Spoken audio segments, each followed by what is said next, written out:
Like I was picturing like two ships leaving a harbor, and the ENFJ ship is like this beautiful, elegant ship that everyone gets on board, and there's like, all of this like wonderful stuff happening where everyone gets together and decides like, okay, we're steering the ship in this direction.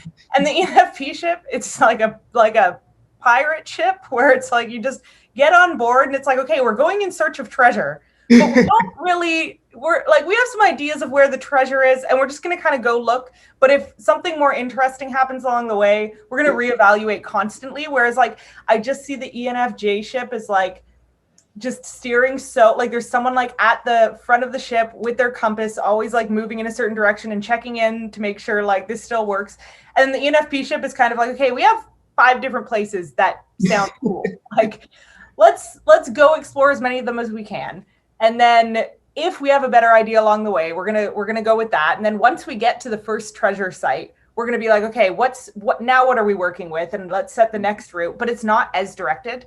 And I really think that's the difference. That's one of the main differences of the ENFJ versus ENFJ versus ENFP psyche. It's just that ENFJs have a lot of purpose, direction, vision. It's not that ENFPs don't, right. But we are a lot less directed in our vision. Like we like to keep our options open. It's fun for us to constantly think, where could we go next? Mm-hmm. So if we felt like we were on a ship that was sailing in a certain direction, no matter how exciting that direction is, we're going to start getting sad along the way when we're like, oh, I just thought of this other place we could sail the ship, but we can't go there. Literally no type is better than the other type.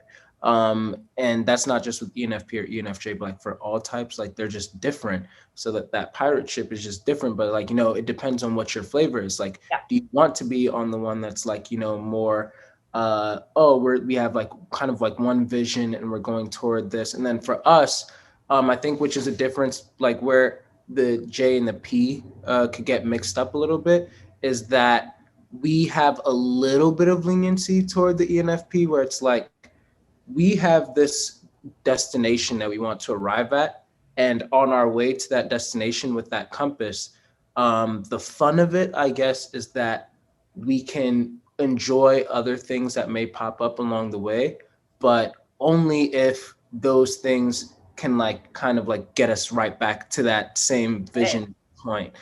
So it's like, okay, like one of the things I'll always assess is like, okay, if we explore that, or if we explore that, will it bring us any closer to the actual vision that we have? Whereas if I'm understanding you correctly, like the ENFP is like, we have like 5 different, like mission, like places, like to destinations. And so if something pops up, it's like, oh, I really want to explore that. Like, well, will it get you to the place that you want to get to? It'll probably get me closer to one of the 5, or maybe there's a 6th one that I didn't even list down. And exactly. And it's almost more exciting to discover like, oh, there was a 6th route. Cool. Yeah. Now that's the newest one. So that's very exciting. Like, and I think for me as an ENFJ, that would be like stressful. I think that a lot of people who use FI in either the dominant or auxiliary position, or even tertiary, really operate under that stance. Like, think about what I need and where I'm feeling emotionally unfulfilled or whatever it is, and then try to find people who will also relate to that. So it's kind of like FI is kind of like this fountain where it's like, okay, I'm going to make the fountain bigger and bigger. And then if other people want to come play in the fountain, that's cool. That's awesome. But if not, I'm just going to be over here being a fountain. FE, like transitioning back to what you're saying, is more about first checking the temperature and then figuring out like what people need. When an ENFJ explains how they experience emotions, it's so different. Like for ENFPs, we are so self-referencing. So at pretty much every point in time, I know exactly how I feel. And if I don't know exactly how I feel, I know that if I slowed down and just gave myself some alone time to process it, I would know exactly how I feel. It starts to feel almost like heavy in my like emotional stomach, if you will, if I haven't spent a lot of time alone thinking through like, what do these experiences mean to me? How do I feel about these new relationships I'm forming? How does it maybe fit in with the rest of my life? Or just generally stop and reflect about it. I start feeling like almost like if your stomach isn't processing your food properly, it would start feeling heavy. It starts feeling like that for me emotionally. But I would love to hear more about how you experience like emotional processing. I literally had to like start throwing myself in a way to like, okay, what would Denzel tell Denzel? Yeah, Like legitimately like have to do that. Like, hey, if somebody literally came to me with this problem and or they're not feeling this way, like how would you advise that person? Um, right. and that has helped a lot, but it doesn't help nearly as much as like being able to actually do it with somebody else, where a lot of times I do just have to like go to somebody else and start telling them like, hey, this is what's going on or whatever, whatever. Start, saying it out loud and then having like a little bit of back and forth so that I can be like, oh, okay, yeah, that makes sense. I think that ENFJs are just like incredibly meticulous. Like I get called that like a lot. And I think that's also why maybe sometimes like they can appear as fake, but in like it really isn't like a fakeness. It's just all about like I think a lot about timing. Like when is the right time to post this? When is the right time to present this information to this person? When is the right time to do this? When is the right time to do that?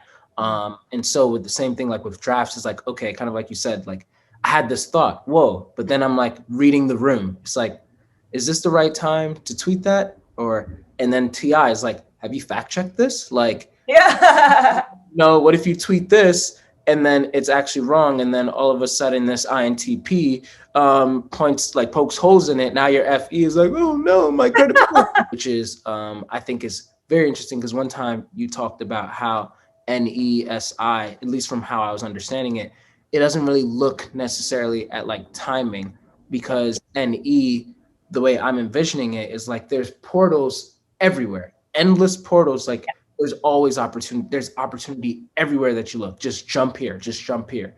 Whereas like for me, the way I view NISE, it's like there's a small window of opportunity that you have to wait, wait, wait now. And then you jump in it. And it's like that, like when you find that, that's where everything is like the most poignant. And then when you have FE there, then it's like, okay, that window of opportunity is now also based off of like you're looking at the social temperature. Like, is it you probably shouldn't tweet that right now when there's riots going on at the Capitol, or you should probably not like do this right now. Or you should probably not promote this or whatever. Like you have to like read like how is this going to be received? Is this the right time? Is that the right time?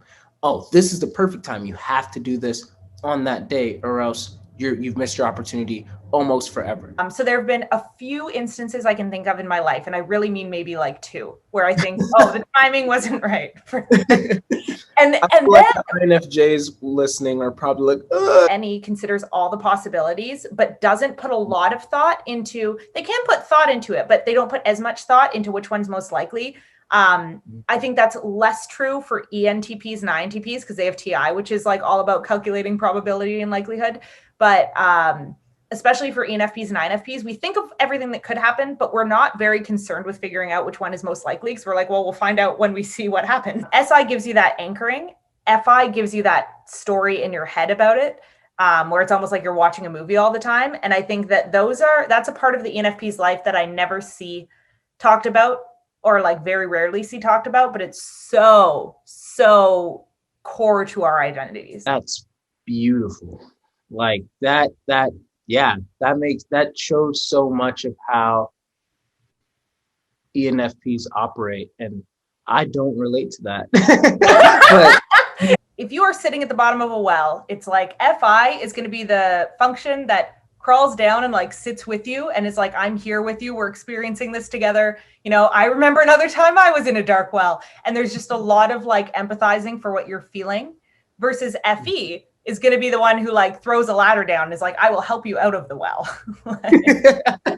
yes, exactly. FE is usually just trying to like, again, the social anesthesia thing, usually trying to like soften things enough so that they can like pull out their TI scalpel to like some sort of like fix. Yeah. And so for me as an ENFJ, it's like some people listening could probably be like, oh, so then you guys don't really care. And it's like, no, that's how we show that we care. I'm thinking of like The Incredibles where just randomly came to my head, like where Mr. Incredible like jumped and saved the man that was like falling, like trying to like kill himself.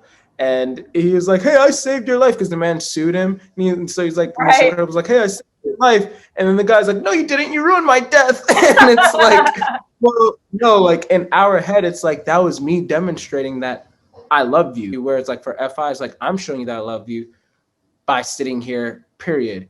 And then an FE user might be like, "You're not even trying to like help me out." It's like, well, I didn't really know if you wanted to come out of this. I just thought that you might need company down here. So Yeah. it's really interesting. Like nobody's wrong in how they view this, but this is how like FE, a TI might view that situation versus like an FI TE user might view it.